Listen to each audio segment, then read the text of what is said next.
Assalamualaikum warahmatullahi wabarakatuh. Oke teman-teman, kali ini saya mau update lagi tanaman melon setelah 43 hari sejak tanam menggunakan polybag ya teman-teman.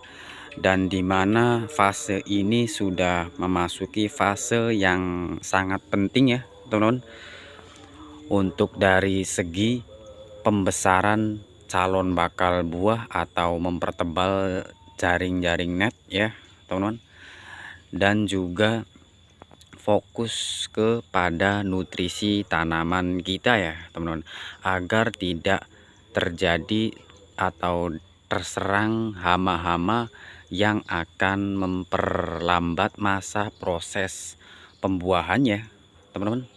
Oke, untuk penanganannya sendiri kita lakukan pemupukan yang kalsiumnya itu tinggi ya teman-teman, dan spray semua ke seluruh tanaman melon saya ya. Seperti ini kondisi tanamannya. Dan di masa 43 hari ini daun-daun bawah juga sudah mulai menguning seperti ini ya teman-teman, dan saya sudah melakukan pemangkasan agar nutrisinya itu tersebar dan diserap oleh calon bakal buah yang sudah ukurannya itu semakin hari semakin membesar ya teman-teman. Oke, seperti ini. Dan untuk penanganan hamanya itu kita lakukan spray saja secara rutin, dibarengi dengan insektisida secara rutin, karena agar tidak menghambat masa proses pembuahan yang tadi ya teman-teman. Dan kita coba buahkan satu tanaman satu, dan juga ada tanaman yang saya buahkan dua ya teman-teman. Oke, mari kita cek. Dan ini adalah tanaman melon saya yang dibuahkan dua ya teman-teman. Oke, coba kita hitung dan dibuahkan di ruas daun keberapa ya. 1, 2, 3, 4, 5, 6, 7, 8 sudah muncul calon bakal buah ya. Dan seperti ini kondisi calon bakal buahnya, sudah seukuran ibu jari kita ya teman-teman. Tadi ke-8, dan di ke-9 ada lagi calon bakal buahnya ya. Untuk ukurannya sama seukuran ibu jari kita. Dan untuk pembesarannya sendiri saya melakukan pemangkasan pada pucuk tangkai daun yang terdapat calon bakal buahnya ya teman-teman, agar nutrisinya terfokuskan semua terhadap masa proses pembuahan yang seperti ini. Oke. Dan ada lagi tanaman melon saya itu yang calon bakal buahnya itu yang terlalu banyak ya teman-teman, sekitar ada 5 calon bakal buah ya.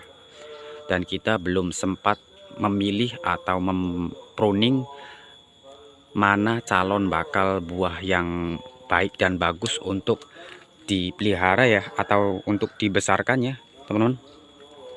Oke, dan ini adalah tanaman melon saya yang calon bakal buahnya itu terlalu banyak ya teman-teman. Oke, kita hitung dulu di ruas daun keberapa. 1, karena ini sudah saya pruning.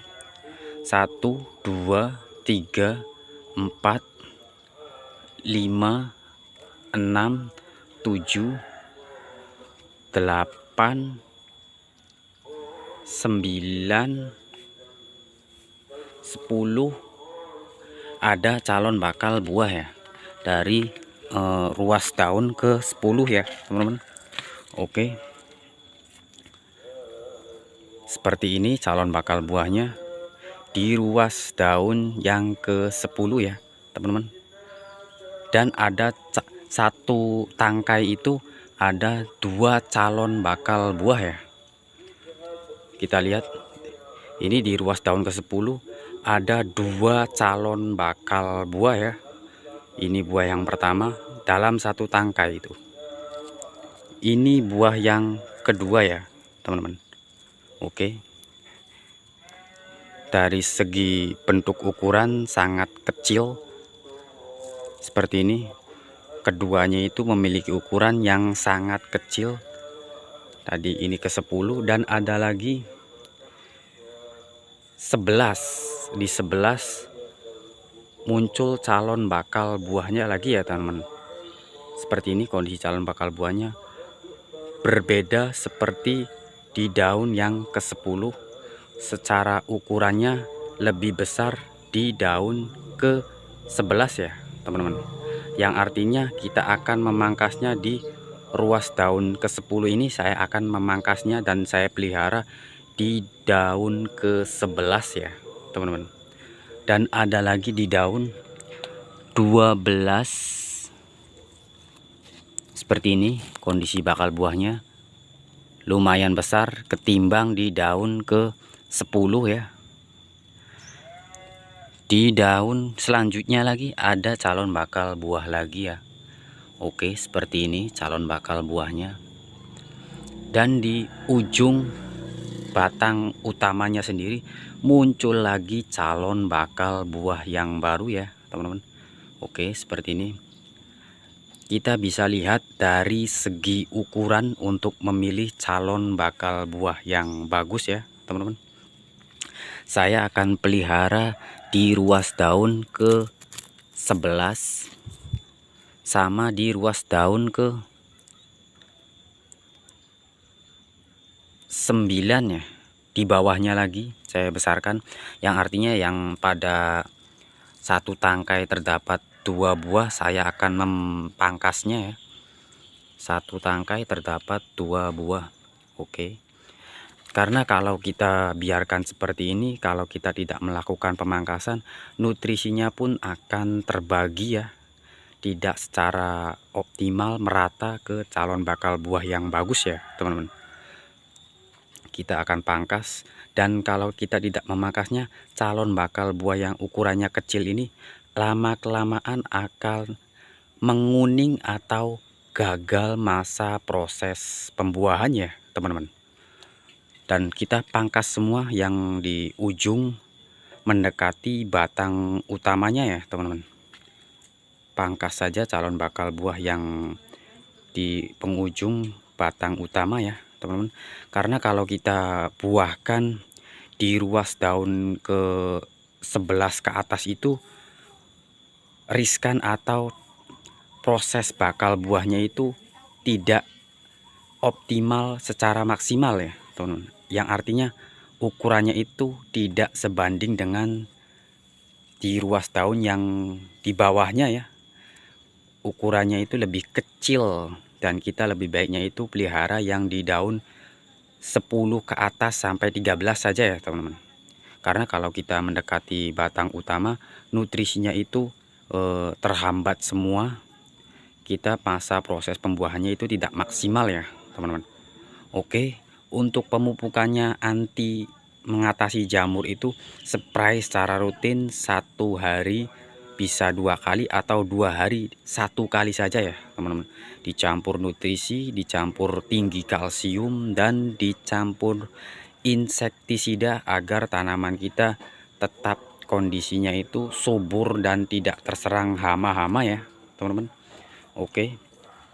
Dan untuk jarak polybagnya sendiri saya space sekitar kurang lebih setengah meter ya, agar melakukan perawatannya itu dengan mudah, atau mempruning tunas-tunas airnya itu dengan mudah. Dan kita untuk tali ajirnya sendiri tingginya itu sekitar 1,5 meter ya teman-teman.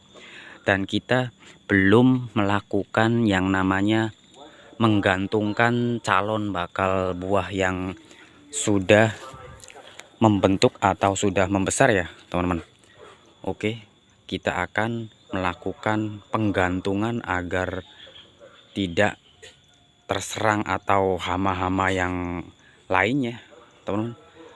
Oke, mungkin ini saja yang bisa saya review. Kita akan review lagi masa proses pertumbuhan dan perkembangan selanjutnya ya, teman-teman. Oke, terima kasih. Salam satu akar.